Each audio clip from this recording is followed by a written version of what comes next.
조선 중기, 남쪽 바닷가에 자리한 단포읍이라는 작은 포구 마을이 있었습니다.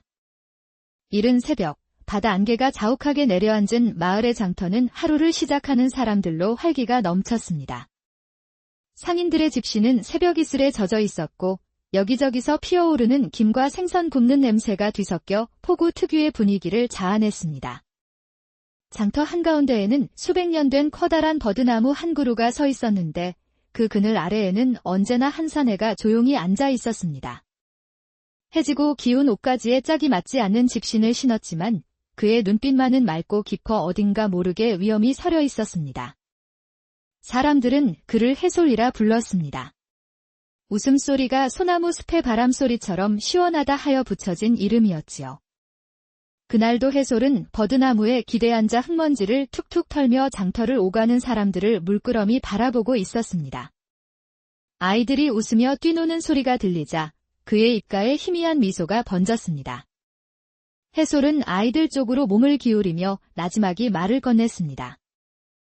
얘들아, 복이라는 것은 웃는 얼굴에 더 찾아오고 찡그린 얼굴에선 오던 복도 달아나는 법이란다. 그러니 나에게 먼저 한번 웃어 보이는 것이 너희에게 이로울 게야.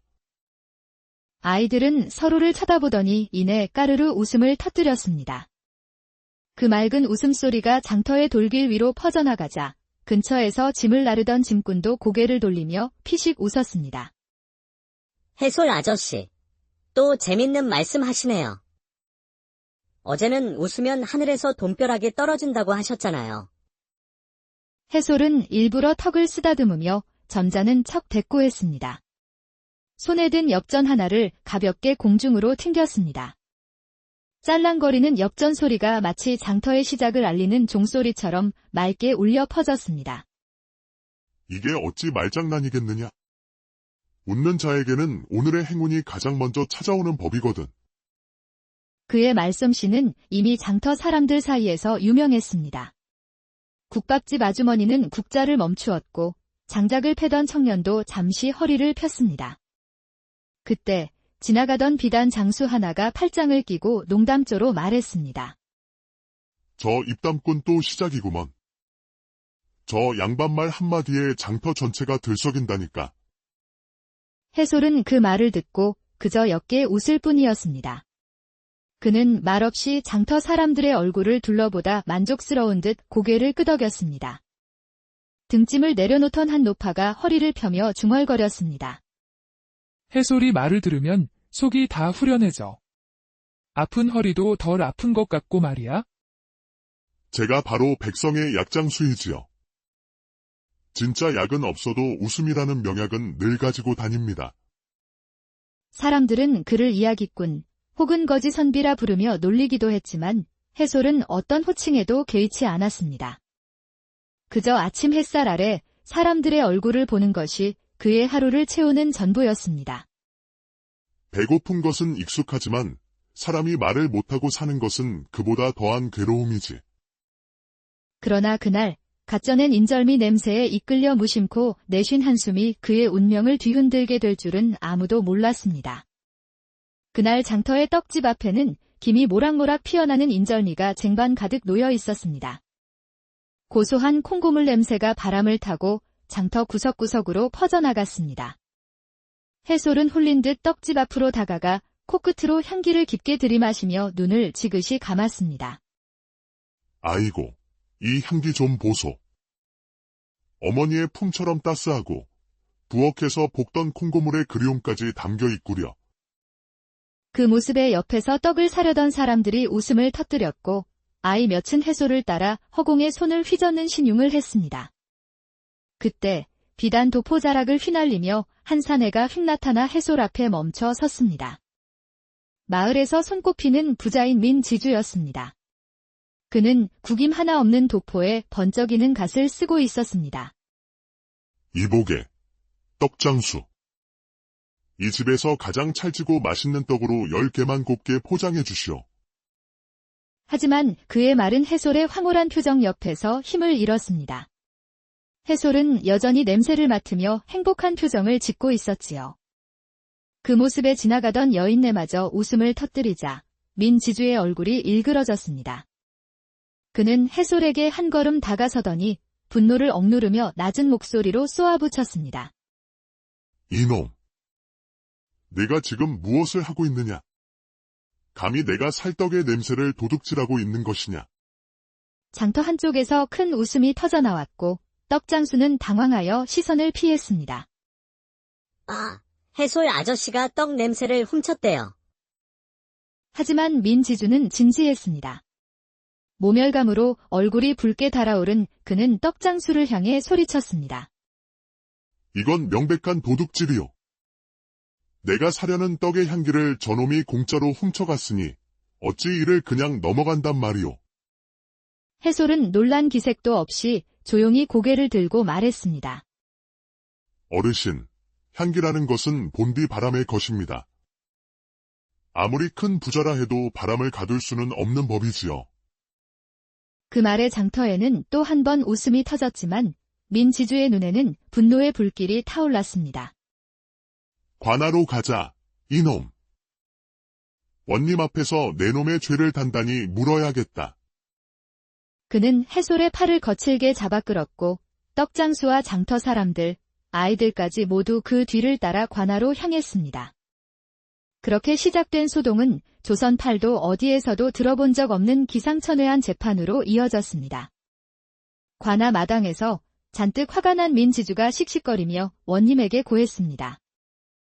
원님, 이놈이 제가 사려던 떡의 냄새를 코로 훔쳐가고는 황홀한 표정을 지어 제 체면을 깎고 장터 사람들 앞에서 저를 우롱하였사옵니다. 보고를 듣고 있던 이방이 웃음을 참으며 말했습니다. 원님, 코로 훔친 떡이라니. 조선 수백 년 역사에 이런 고발은 처음이옵니다. 원님 또한 이 상황이 몹시 흥미로웠습니다. 그는 해솔을 바라보며 물었습니다. 내 이름이 해솔이라 하였느냐? 내 이야기는 익히 들어 알고 있다. 그렇다면 민지주의 말대로 너는 냄새로 떡을 훔친 셈인데 그 죄를 어찌 갚을 작정이냐? 해솔은 잠시 침묵하더니 이내 해법을 찾은 듯 품에서 엽전 한 입을 꺼내 높이 들었습니다. 원님, 이놈이 가진 것이라곤 이 엽전 한 입뿐이옵니다. 바람 따라 흐르는 냄새를 맡은 것이 죄라 하시니 그렇다면 저는 바람 따라 나는 소리로 그 값을 치르겠습니다. 해솔은 모든 사람이 들을 수 있도록 손에 쥔 엽전을 짤랑짤랑 흔들었습니다. 맑은 동전 소리가 관아 마당에 울려 퍼지자 원님은 큰 소리로 웃었습니다. 허, 너처럼 지혜로운 자는 내 생전 처음 본다. 냄새로 진 빚을 소리로 갚는다니 이 얼마나 기막힌 논리인가. 해솔의 재치에 민지주는 얼굴이 화끈거려 어쩔 줄을 몰랐습니다. 민지주, 그래도 해솔의 말이 옳다고 생각하는 것이 아닌가? 해솔은 떡 냄새의 값을 이미 동전 소리로 다 치렀네? 이로 인해 마을 사람들이 한바탕 크게 웃었으니 모두에게 잘된 일이 아니겠는가?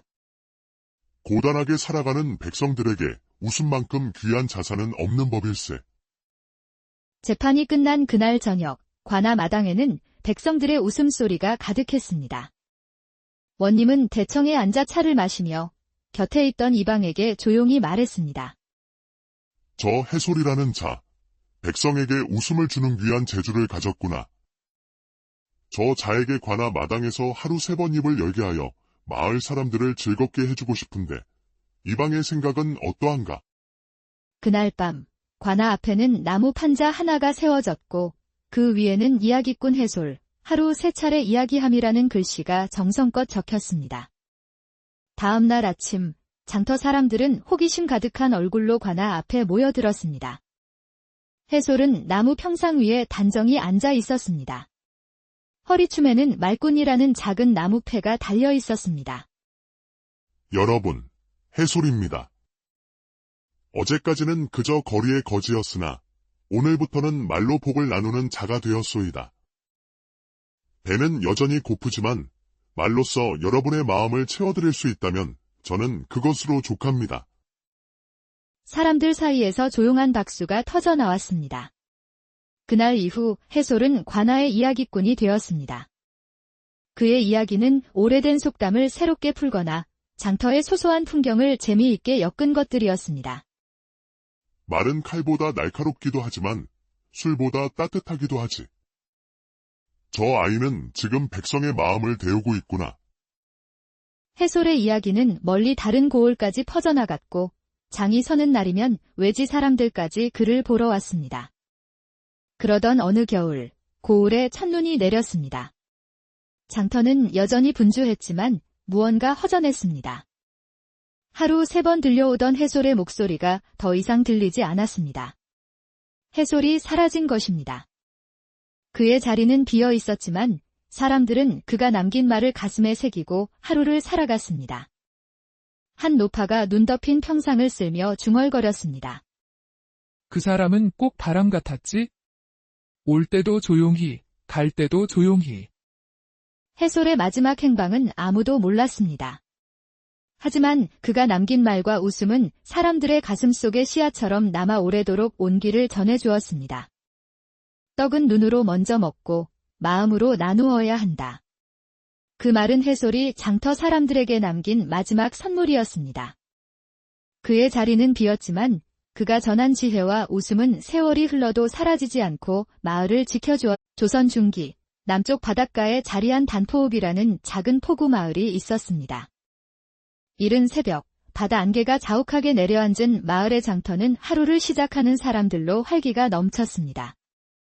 상인들의 집시는 새벽 이슬에 젖어 있었고 여기저기서 피어오르는 김과 생선 굽는 냄새가 뒤섞여 포구 특유의 분위기를 자아냈습니다. 장터 한가운데에는 수백 년 된 커다란 버드나무 한 그루가 서 있었는데 그 그늘 아래에는 언제나 한 사내가 조용히 앉아 있었습니다. 해지고 기운 옷가지에 짝이 맞지 않는 집신을 신었지만 그의 눈빛만은 맑고 깊어 어딘가 모르게 위엄이 서려 있었습니다. 사람들은 그를 해솔이라 불렀습니다. 웃음소리가 소나무 숲의 바람소리처럼 시원하다 하여 붙여진 이름이었지요. 그날도 해솔은 버드나무에 기대 앉아 흙먼지를 툭툭 털며 장터를 오가는 사람들을 물끄러미 바라보고 있었습니다. 아이들이 웃으며 뛰노는 소리가 들리자 그의 입가에 희미한 미소가 번졌습니다. 해솔은 아이들 쪽으로 몸을 기울이며 나지막이 말을 건넸습니다. 얘들아, 복이라는 것은 웃는 얼굴에 더 찾아오고 찡그린 얼굴에선 오던 복도 달아나는 법이란다. 그러니 나에게 먼저 한번 웃어 보이는 것이 너희에게 이로울 게야. 아이들은 서로를 쳐다보더니 이내 까르르 웃음을 터뜨렸습니다. 그 맑은 웃음소리가 장터의 돌길 위로 퍼져나가자 근처에서 짐을 나르던 짐꾼도 고개를 돌리며 피식 웃었습니다. 해솔 아저씨, 또 재밌는 말씀 하시네요. 어제는 웃으면 하늘에서 돈벼락이 떨어진다고 하셨잖아요. 해솔은 일부러 턱을 쓰다듬으며 점잖은 척 대꾸했습니다. 손에 든 엽전 하나를 가볍게 공중으로 튕겼습니다. 짤랑거리는 엽전 소리가 마치 장터의 시작을 알리는 종소리처럼 맑게 울려 퍼졌습니다. 이게 어찌 말장난이겠느냐? 웃는 자에게는 오늘의 행운이 가장 먼저 찾아오는 법이거든. 그의 말솜씨는 이미 장터 사람들 사이에서 유명했습니다. 국밥집 아주머니는 국자를 멈추었고 장작을 패던 청년도 잠시 허리를 폈습니다. 그때 지나가던 비단 장수 하나가 팔짱을 끼고 농담조로 말했습니다. 저 입담꾼 또 시작이구먼. 저 양반말 한마디에 장터 전체가 들썩인다니까. 해솔은 그 말을 듣고 그저 옅게 웃을 뿐이었습니다. 그는 말없이 장터 사람들의 얼굴을 둘러보다 만족스러운 듯 고개를 끄덕였습니다. 등짐을 내려놓던 한 노파가 허리를 펴며 중얼거렸습니다. 해솔이 말을 들으면 속이 다 후련해져. 아픈 허리도 덜 아픈 것 같고 말이야. 제가 바로 백성의 약장수이지요. 진짜 약은 없어도 웃음이라는 명약은 늘 가지고 다닙니다. 사람들은 그를 이야기꾼 혹은 거지 선비라 부르며 놀리기도 했지만 해솔은 어떤 호칭에도 개의치 않았습니다. 그저 아침 햇살 아래 사람들의 얼굴을 보는 것이 그의 하루를 채우는 전부였습니다. 배고픈 것은 익숙하지만 사람이 말을 못하고 사는 것은 그보다 더한 괴로움이지. 그러나 그날 갓져낸 인절미 냄새에 이끌려 무심코 내쉰 한숨이 그의 운명을 뒤흔들게 될 줄은 아무도 몰랐습니다. 그날 장터의 떡집 앞에는 김이 모락모락 피어나는 인절미가 쟁반 가득 놓여 있었습니다. 고소한 콩고물 냄새가 바람을 타고 장터 구석구석으로 퍼져나갔습니다. 해솔은 홀린 듯 떡집 앞으로 다가가 코끝으로 향기를 깊게 들이마시며 눈을 지그시 감았습니다. 아이고, 이 향기 좀 보소. 어머니의 품처럼 따스하고 부엌에서 볶던 콩고물의 그리움까지 담겨 있구려. 그 모습에 옆에서 떡을 사려던 사람들이 웃음을 터뜨렸고 아이 몇은 해솔을 따라 허공에 손을 휘젓는 신용을 했습니다. 그때 비단 도포자락을 휘날리며 한 사내가 휙 나타나 해솔 앞에 멈춰 섰습니다. 마을에서 손꼽히는 부자인 민지주였습니다. 그는 구김 하나 없는 도포에 번쩍이는 갓을 쓰고 있었습니다. 이보게, 떡장수. 이 집에서 가장 찰지고 맛있는 떡으로 10개만 곱게 포장해 주시오. 하지만 그의 말은 해솔의 황홀한 표정 옆에서 힘을 잃었습니다. 해솔은 여전히 냄새를 맡으며 행복한 표정을 짓고 있었지요. 그 모습에 지나가던 여인네마저 웃음을 터뜨리자 민지주의 얼굴이 일그러졌습니다. 그는 해솔에게 한 걸음 다가서더니 분노를 억누르며 낮은 목소리로 쏘아붙였습니다. 이놈! 네가 지금 무엇을 하고 있느냐? 감히 내가 살떡의 냄새를 도둑질하고 있는 것이냐? 장터 한쪽에서 큰 웃음이 터져나왔고 떡장수는 당황하여 시선을 피했습니다. 아, 해솔 아저씨가 떡 냄새를 훔쳤대요. 하지만 민지주는 진지했습니다. 모멸감으로 얼굴이 붉게 달아오른 그는 떡장수를 향해 소리쳤습니다. 이건 명백한 도둑질이오. 내가 사려는 떡의 향기를 저놈이 공짜로 훔쳐갔으니 어찌 이를 그냥 넘어간단 말이오.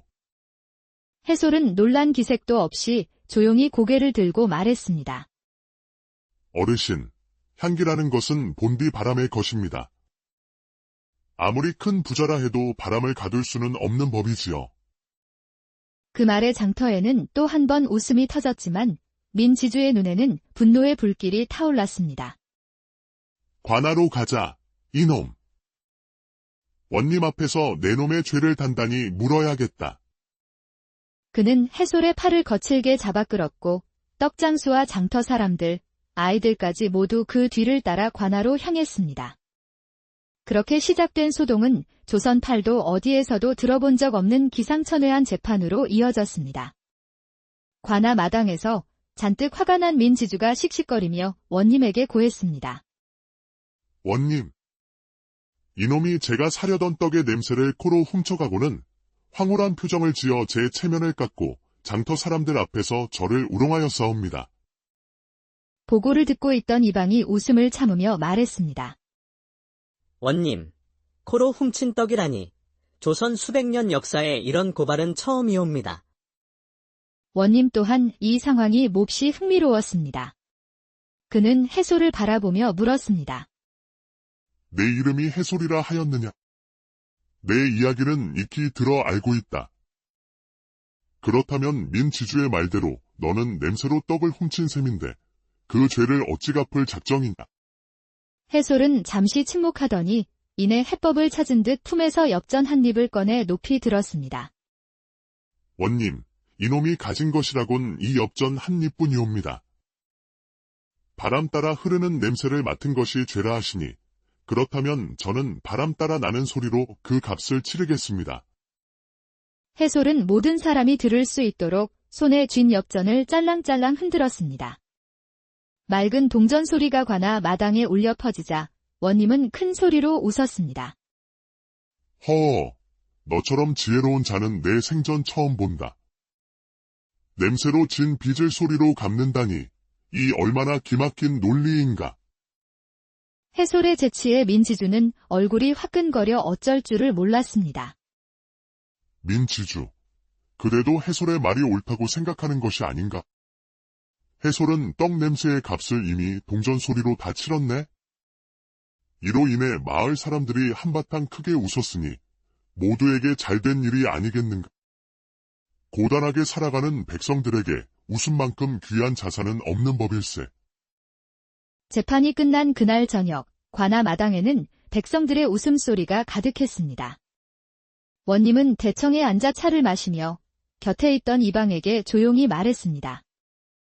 저 해솔이라는 자, 백성에게 웃음을 주는 귀한 재주를 가졌구나.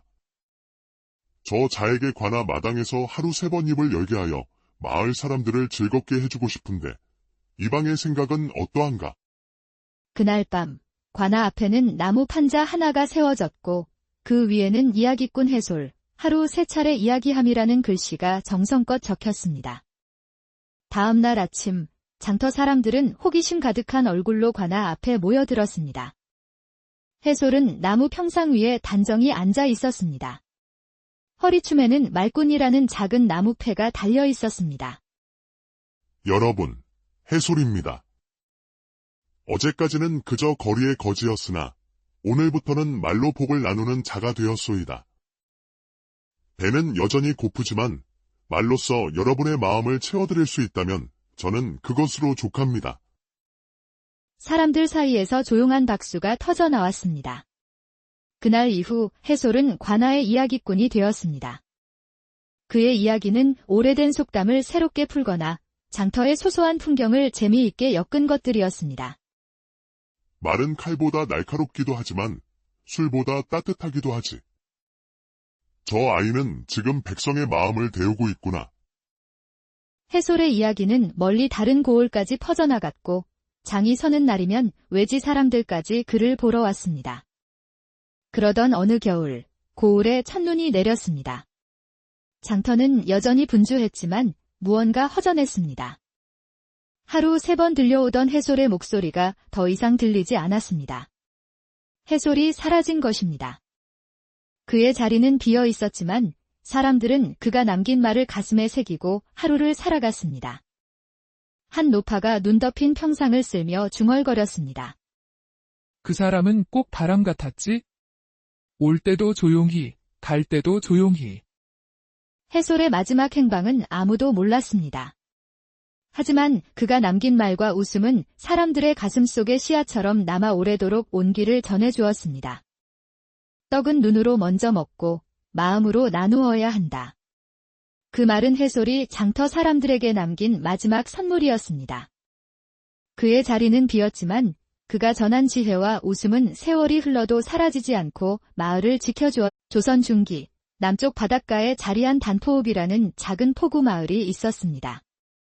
이른 새벽 바다 안개가 자욱하게 내려앉은 마을의 장터는 하루를 시작하는 사람들로 활기가 넘쳤습니다. 상인들의 집시는 새벽 이슬에 젖어 있었고 여기저기서 피어오르는 김과 생선 굽는 냄새가 뒤섞여 포구 특유의 분위기를 자아냈습니다.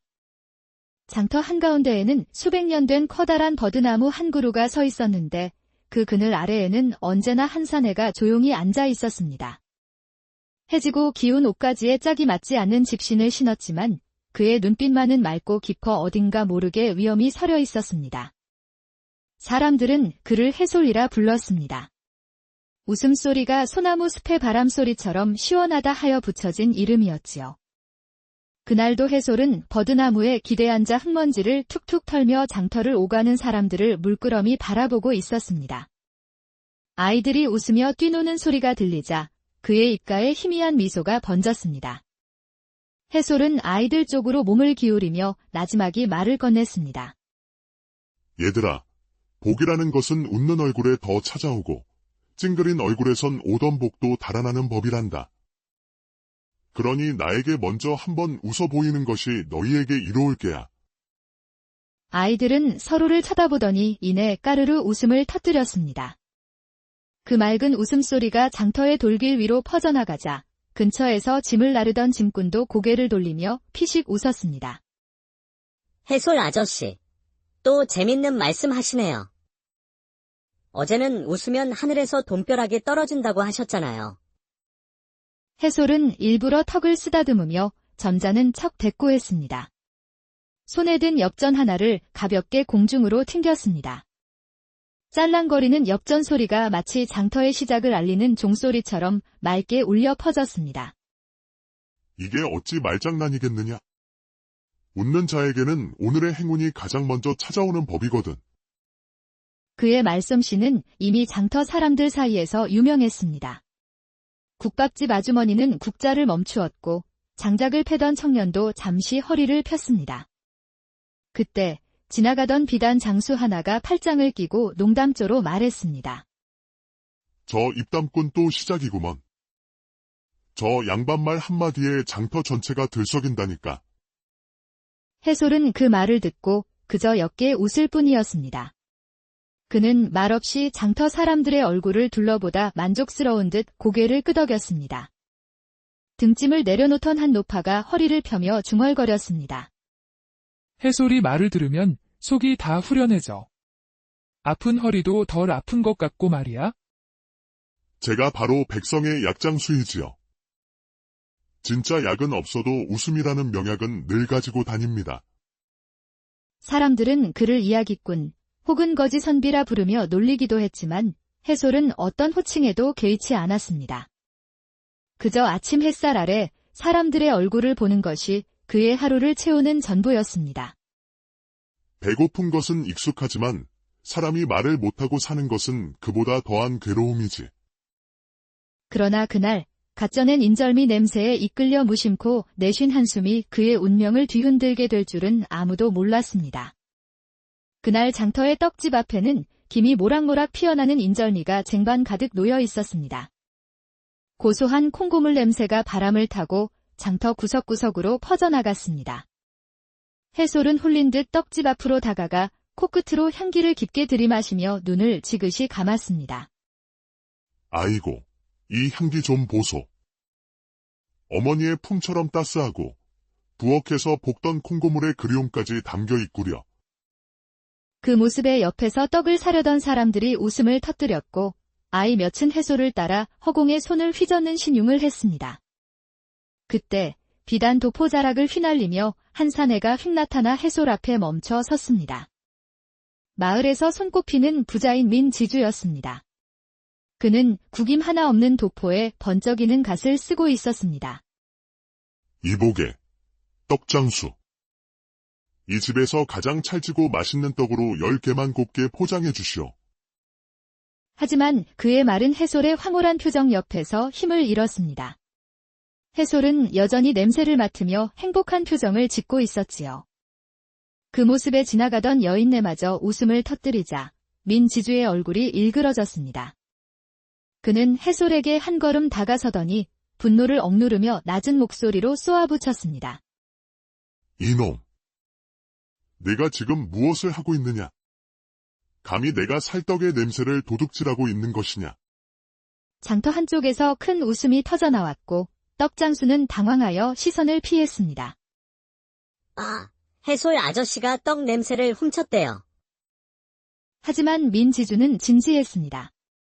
모멸감으로 얼굴이 붉게 달아오른 그는 떡장수를 향해 소리쳤습니다. 이건 명백한 도둑질이요. 내가 사려는 떡의 향기를 저놈이 공짜로 훔쳐갔으니 어찌 이를 그냥 넘어간단 말이오. 해솔은 놀란 기색도 없이 조용히 고개를 들고 말했습니다. 어르신, 향기라는 것은 본디 바람의 것입니다. 아무리 큰 부자라 해도 바람을 가둘 수는 없는 법이지요. 그 말에 장터에는 또 한 번 웃음이 터졌지만 민지주의 눈에는 분노의 불길이 타올랐습니다. 관하로 가자, 이놈. 원님 앞에서 내 놈의 죄를 단단히 물어야겠다.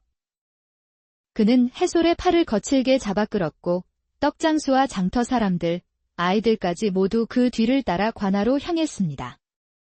그렇게 시작된 소동은 조선 팔도 어디에서도 들어본 적 없는 기상천외한 재판으로 이어졌습니다.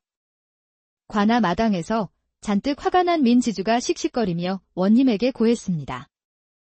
원님, 이놈이 제가 사려던 떡의 냄새를 코로 훔쳐가고는 황홀한 표정을 지어 제 체면을 깎고 장터 사람들 앞에서 저를 우롱하였사옵니다. 보고를 듣고 있던 이방이 웃음을 참으며 말했습니다. 원님, 코로 훔친 떡이라니 조선 수백 년 역사에 이런 고발은 처음이옵니다. 원님 또한 이 상황이 몹시 흥미로웠습니다. 그는 해솔을 바라보며 물었습니다. 내 이름이 해솔이라 하였느냐? 내 이야기는 익히 들어 알고 있다. 그렇다면 민지주의 말대로 너는 냄새로 떡을 훔친 셈인데 그 죄를 어찌 갚을 작정이냐? 해솔은 잠시 침묵하더니 이내 해법을 찾은 듯 품에서 엽전 한 입을 꺼내 높이 들었습니다. 원님, 이놈이 가진 것이라곤 이 엽전 한 입뿐이옵니다. 바람 따라 흐르는 냄새를 맡은 것이 죄라 하시니 그렇다면 저는 바람 따라 나는 소리로 그 값을 치르겠습니다. 해솔은 모든 사람이 들을 수 있도록 손에 쥔 엽전을 짤랑짤랑 흔들었습니다. 맑은 동전 소리가 관아 마당에 울려 퍼지자 원님은 큰 소리로 웃었습니다. 허, 너처럼 지혜로운 자는 내 생전 처음 본다. 냄새로 진 빚을 소리로 갚는다니 이 얼마나 기막힌 논리인가. 해솔의 재치에 민지주는 얼굴이 화끈거려 어쩔 줄을 몰랐습니다. 민지주, 그래도 해솔의 말이 옳다고 생각하는 것이 아닌가? 해솔은 떡 냄새의 값을 이미 동전 소리로 다 치렀네? 이로 인해 마을 사람들이 한바탕 크게 웃었으니 모두에게 잘된 일이 아니겠는가? 고단하게 살아가는 백성들에게 웃음만큼 귀한 자산은 없는 법일세. 재판이 끝난 그날 저녁, 관아 마당에는 백성들의 웃음소리가 가득했습니다. 원님은 대청에 앉아 차를 마시며 곁에 있던 이방에게 조용히 말했습니다. 저 해솔이라는 자, 백성에게 웃음을 주는 귀한 재주를 가졌구나. 저 자에게 관아 마당에서 하루 3번 입을 열게 하여 마을 사람들을 즐겁게 해주고 싶은데 이방의 생각은 어떠한가? 그날 밤, 관아 앞에는 나무 판자 하나가 세워졌고 그 위에는 이야기꾼 해솔, 하루 3차례 이야기함이라는 글씨가 정성껏 적혔습니다. 다음 날 아침, 장터 사람들은 호기심 가득한 얼굴로 관아 앞에 모여들었습니다. 해솔은 나무 평상 위에 단정히 앉아 있었습니다. 허리춤에는 말꾼이라는 작은 나무패가 달려 있었습니다. 여러분, 해솔입니다. 어제까지는 그저 거리의 거지였으나 오늘부터는 말로 복을 나누는 자가 되었소이다. 배는 여전히 고프지만 말로써 여러분의 마음을 채워드릴 수 있다면 저는 그것으로 족합니다. 사람들 사이에서 조용한 박수가 터져 나왔습니다. 그날 이후 해솔은 관아의 이야기꾼이 되었습니다. 그의 이야기는 오래된 속담을 새롭게 풀거나 장터의 소소한 풍경을 재미있게 엮은 것들이었습니다. 말은 칼보다 날카롭기도 하지만 술보다 따뜻하기도 하지.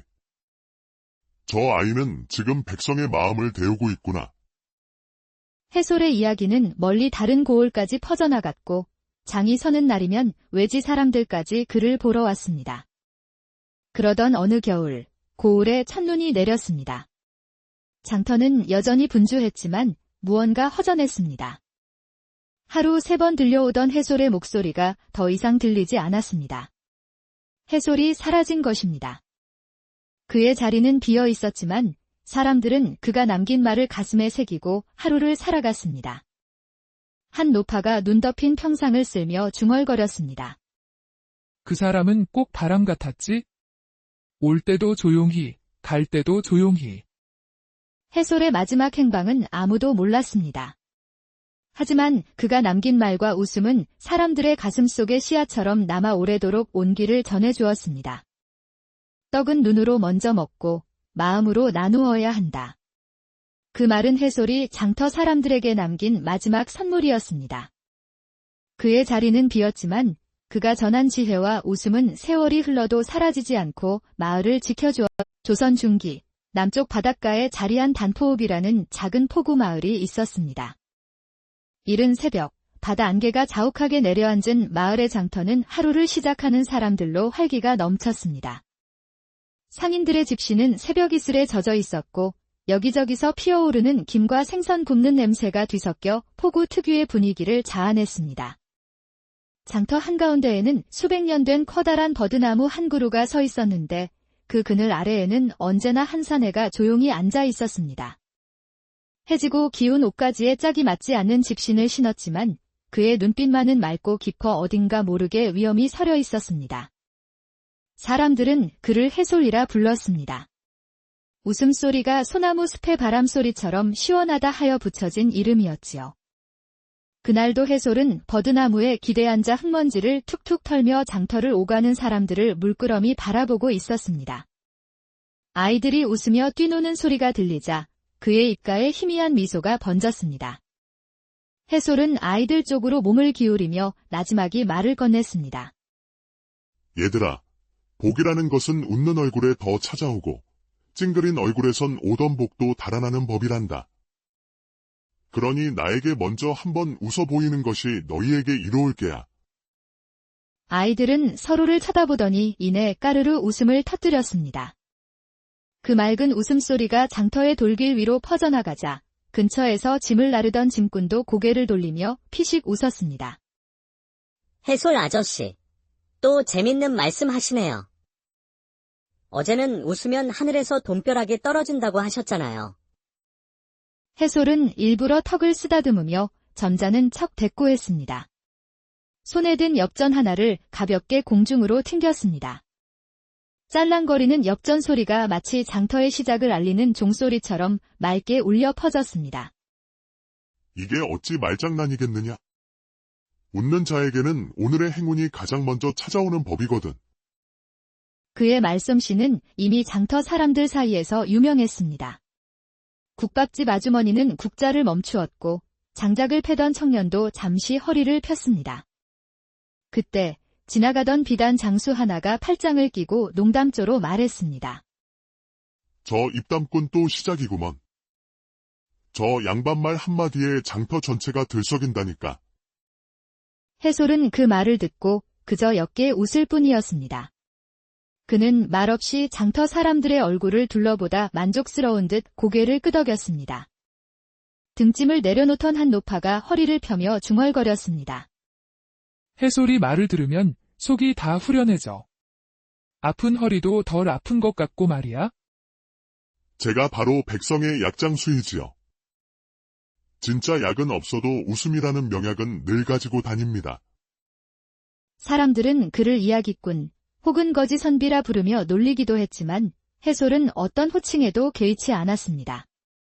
그저 아침 햇살 아래 사람들의 얼굴을 보는 것이 그의 하루를 채우는 전부였습니다. 배고픈 것은 익숙하지만 사람이 말을 못하고 사는 것은 그보다 더한 괴로움이지. 그러나 그날 갓 쪄낸 인절미 냄새에 이끌려 무심코 내쉰 한숨이 그의 운명을 뒤흔들게 될 줄은 아무도 몰랐습니다. 그날 장터의 떡집 앞에는 김이 모락모락 피어나는 인절미가 쟁반 가득 놓여 있었습니다. 고소한 콩고물 냄새가 바람을 타고 장터 구석구석으로 퍼져나갔습니다. 해솔은 홀린 듯 떡집 앞으로 다가가 코끝으로 향기를 깊게 들이마시며 눈을 지그시 감았습니다. 아이고, 이 향기 좀 보소. 어머니의 품처럼 따스하고 부엌에서 볶던 콩고물의 그리움까지 담겨 있구려. 그 모습에 옆에서 떡을 사려던 사람들이 웃음을 터뜨렸고 아이 몇은 해솔을 따라 허공에 손을 휘젓는 신용을 했습니다. 그때 비단 도포자락을 휘날리며 한 사내가 휙 나타나 해솔 앞에 멈춰 섰습니다. 마을에서 손꼽히는 부자인 민지주였습니다. 그는 구김 하나 없는 도포에 번쩍이는 갓을 쓰고 있었습니다. 이보게, 떡장수. 이 집에서 가장 찰지고 맛있는 떡으로 10개만 곱게 포장해 주시오. 하지만 그의 말은 해솔의 황홀한 표정 옆에서 힘을 잃었습니다. 해솔은 여전히 냄새를 맡으며 행복한 표정을 짓고 있었지요. 그 모습에 지나가던 여인네마저 웃음을 터뜨리자 민지주의 얼굴이 일그러졌습니다. 그는 해솔에게 한 걸음 다가서더니 분노를 억누르며 낮은 목소리로 쏘아붙였습니다. 이놈! 내가 지금 무엇을 하고 있느냐? 감히 내가 살떡의 냄새를 도둑질하고 있는 것이냐? 장터 한쪽에서 큰 웃음이 터져나왔고 떡장수는 당황하여 시선을 피했습니다. 아, 해솔 아저씨가 떡 냄새를 훔쳤대요. 하지만 민지주는 진지했습니다. 모멸감으로 얼굴이 붉게 달아오른 그는 떡장수를 향해 소리쳤습니다. 이건 명백한 도둑질이오. 내가 사려는 떡의 향기를 저놈이 공짜로 훔쳐갔으니 어찌 이를 그냥 넘어간단 말이오. 해솔은 놀란 기색도 없이 조용히 고개를 들고 말했습니다. 어르신, 향기라는 것은 본디 바람의 것입니다. 아무리 큰 부자라 해도 바람을 가둘 수는 없는 법이지요. 그 말에 장터에는 또 한 번 웃음이 터졌지만 민지주의 눈에는 분노의 불길이 타올랐습니다. 관하로 가자, 이놈. 원님 앞에서 내 놈의 죄를 단단히 물어야겠다. 그는 해솔의 팔을 거칠게 잡아 끌었고 떡장수와 장터 사람들, 아이들까지 모두 그 뒤를 따라 관하로 향했습니다. 그렇게 시작된 소동은 조선 팔도 어디에서도 들어본 적 없는 기상천외한 재판으로 이어졌습니다. 관하 마당에서 잔뜩 화가 난 민지주가 씩씩거리며 원님에게 고했습니다. 원님. 이놈이 제가 사려던 떡의 냄새를 코로 훔쳐가고는 황홀한 표정을 지어 제 체면을 깎고 장터 사람들 앞에서 저를 우롱하였사옵니다. 보고를 듣고 있던 이방이 웃음을 참으며 말했습니다. 원님, 코로 훔친 떡이라니 조선 수백 년 역사에 이런 고발은 처음이옵니다. 원님 또한 이 상황이 몹시 흥미로웠습니다. 그는 해솔을 바라보며 물었습니다. 내 이름이 해솔이라 하였느냐? 내 이야기는 익히 들어 알고 있다. 그렇다면 민지주의 말대로 너는 냄새로 떡을 훔친 셈인데 그 죄를 어찌 갚을 작정이냐? 해솔은 잠시 침묵하더니 이내 해법을 찾은 듯 품에서 엽전 한 입을 꺼내 높이 들었습니다. 원님, 이놈이 가진 것이라곤 이 엽전 한 입뿐이옵니다. 바람 따라 흐르는 냄새를 맡은 것이 죄라 하시니 그렇다면 저는 바람 따라 나는 소리로 그 값을 치르겠습니다.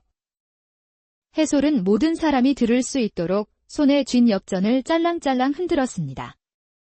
맑은 동전 소리가 관아 마당에 울려 퍼지자 원님은 큰 소리로 웃었습니다.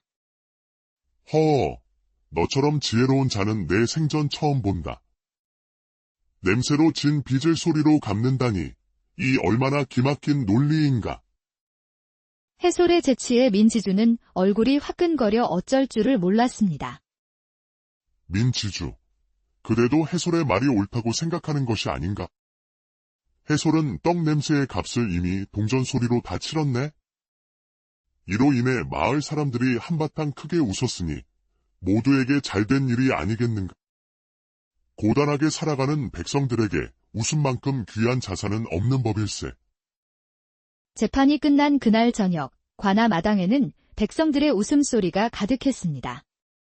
원님은 대청에 앉아 차를 마시며 곁에 있던 이방에게 조용히 말했습니다. 저 해솔이라는 자, 백성에게 웃음을 주는 귀한 재주를 가졌구나. 저 자에게 관아 마당에서 하루 3번 입을 열게 하여 마을 사람들을 즐겁게 해주고 싶은데 이방의 생각은 어떠한가?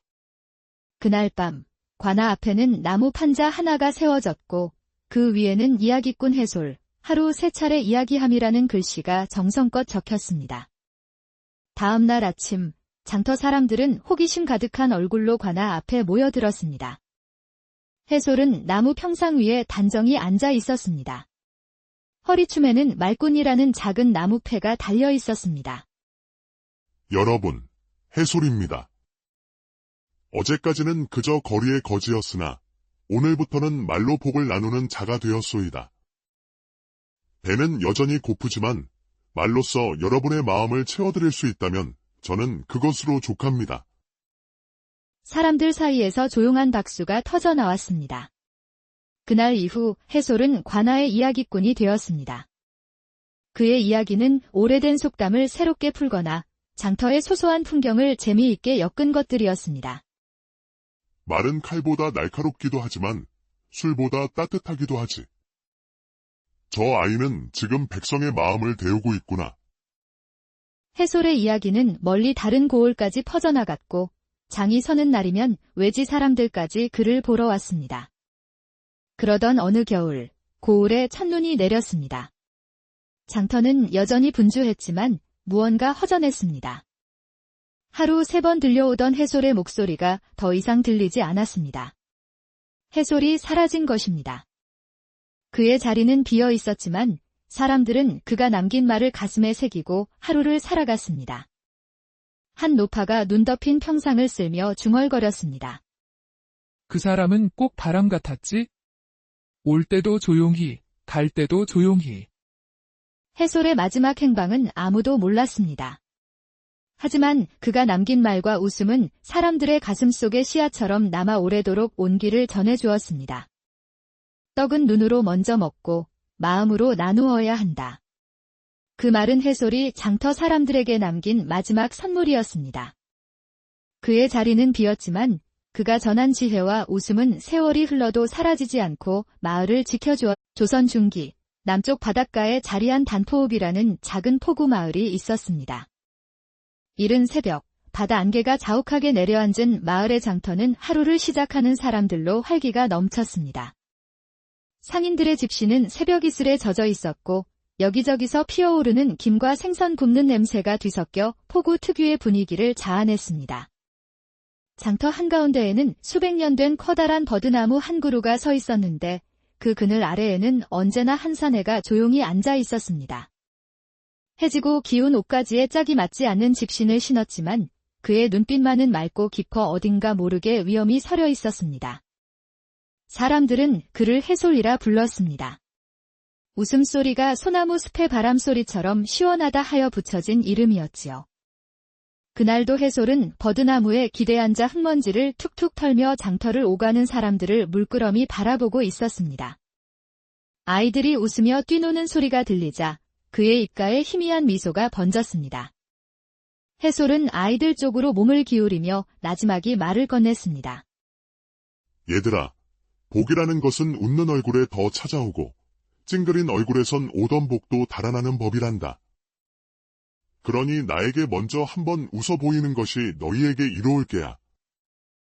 아이들은 서로를 쳐다보더니 이내 까르르 웃음을 터뜨렸습니다. 그 맑은 웃음소리가 장터의 돌길 위로 퍼져나가자 근처에서 짐을 나르던 짐꾼도 고개를 돌리며 피식 웃었습니다. 해솔 아저씨, 또 재밌는 말씀 하시네요. 어제는 웃으면 하늘에서 돈벼락이 떨어진다고 하셨잖아요. 해솔은 일부러 턱을 쓰다듬으며 점잖은 척 대꾸했습니다. 손에 든 엽전 하나를 가볍게 공중으로 튕겼습니다. 짤랑거리는 엽전 소리가 마치 장터의 시작을 알리는 종소리처럼 맑게 울려 퍼졌습니다. 이게 어찌 말장난이겠느냐? 웃는 자에게는 오늘의 행운이 가장 먼저 찾아오는 법이거든. 그의 말솜씨는 이미 장터 사람들 사이에서 유명했습니다. 국밥집 아주머니는 국자를 멈추었고 장작을 패던 청년도 잠시 허리를 폈습니다. 그때 지나가던 비단 장수 하나가 팔짱을 끼고 농담조로 말했습니다. 저 입담꾼 또 시작이구먼.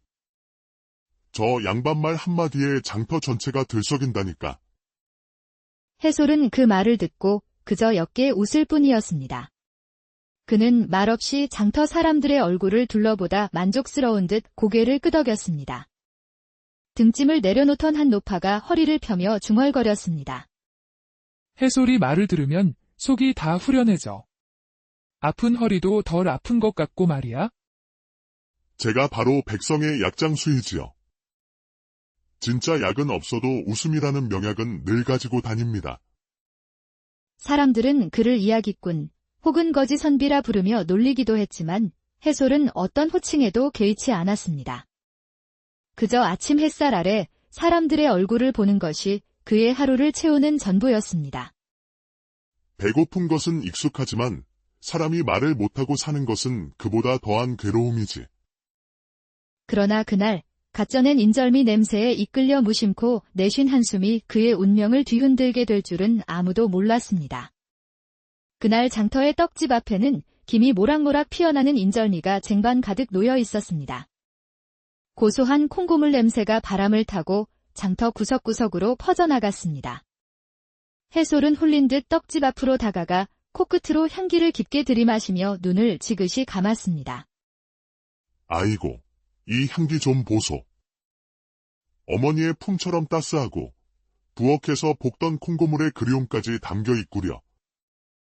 그 모습에 옆에서 떡을 사려던 사람들이 웃음을 터뜨렸고 아이 몇은 해솔을 따라 허공에 손을 휘젓는 신용을 했습니다.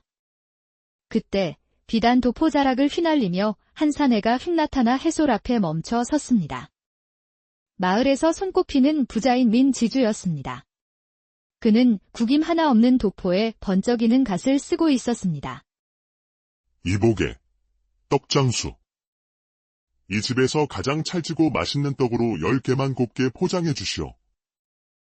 하지만 그의 말은 해솔의 황홀한 표정 옆에서 힘을 잃었습니다. 해솔은 여전히 냄새를 맡으며 행복한 표정을 짓고 있었지요.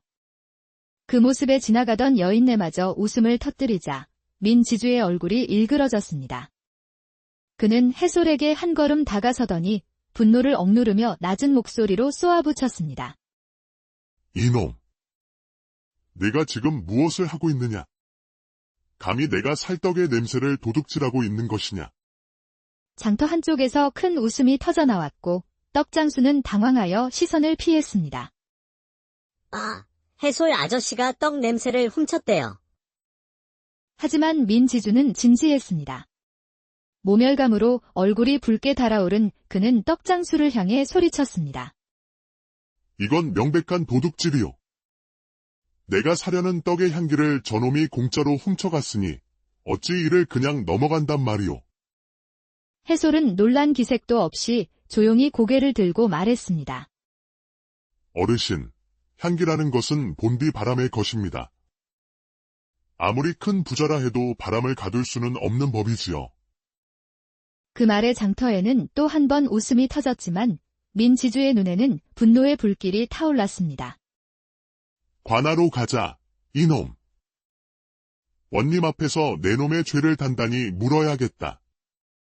그는 해솔의 팔을 거칠게 잡아 끌었고 떡장수와 장터 사람들, 아이들까지 모두 그 뒤를 따라 관하로 향했습니다. 그렇게 시작된 소동은 조선 팔도 어디에서도 들어본 적 없는 기상천외한 재판으로 이어졌습니다. 관하 마당에서 잔뜩 화가 난 민지주가 씩씩거리며 원님에게 고했습니다. 원님, 이놈이 제가 사려던 떡의 냄새를 코로 훔쳐가고는 황홀한 표정을 지어 제 체면을 깎고 장터 사람들 앞에서 저를 우롱하였사옵니다. 보고를 듣고 있던 이방이 웃음을 참으며 말했습니다. 원님, 코로 훔친 떡이라니 조선 수백 년 역사에 이런 고발은 처음이옵니다.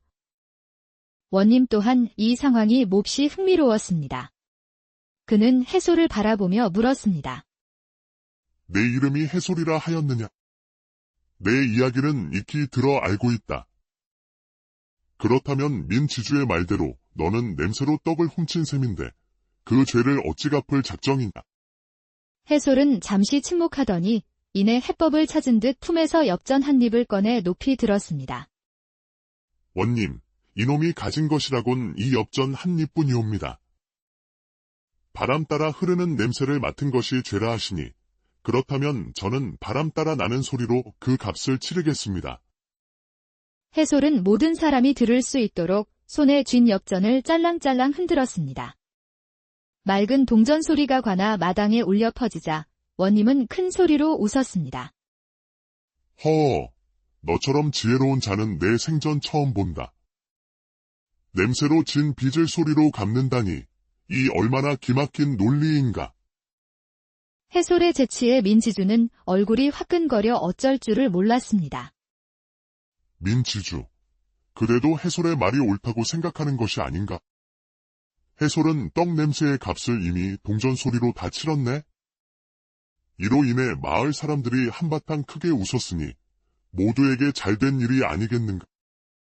고단하게 살아가는 백성들에게 웃음만큼 귀한 자산은 없는 법일세. 재판이 끝난 그날 저녁, 관아 마당에는 백성들의 웃음소리가 가득했습니다. 원님은 대청에 앉아 차를 마시며 곁에 있던 이방에게 조용히 말했습니다. 저 해솔이라는 자, 백성에게 웃음을 주는 귀한 재주를 가졌구나.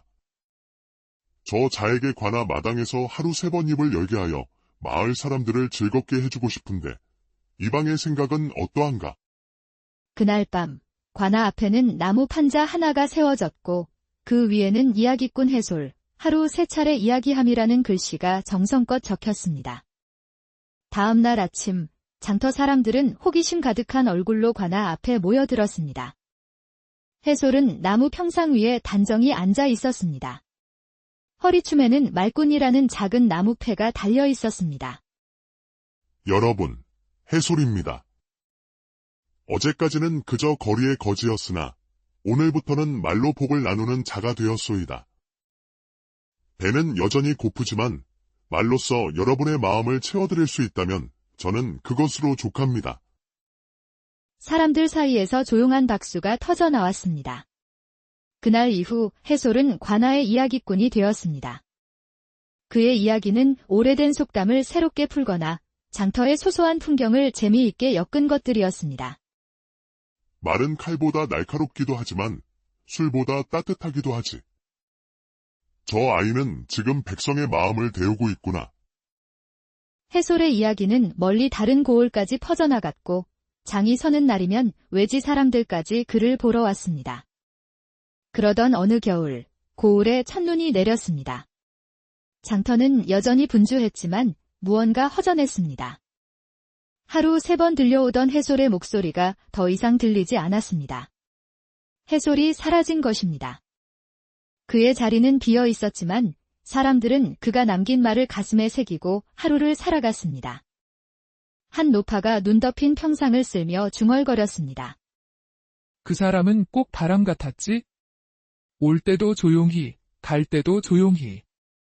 해솔의 마지막 행방은 아무도 몰랐습니다. 하지만 그가 남긴 말과 웃음은 사람들의 가슴속의 씨앗처럼 남아 오래도록 온기를 전해주었습니다. 떡은 눈으로 먼저 먹고 마음으로 나누어야 한다. 그 말은 해솔이 장터 사람들에게 남긴 마지막 선물이었습니다.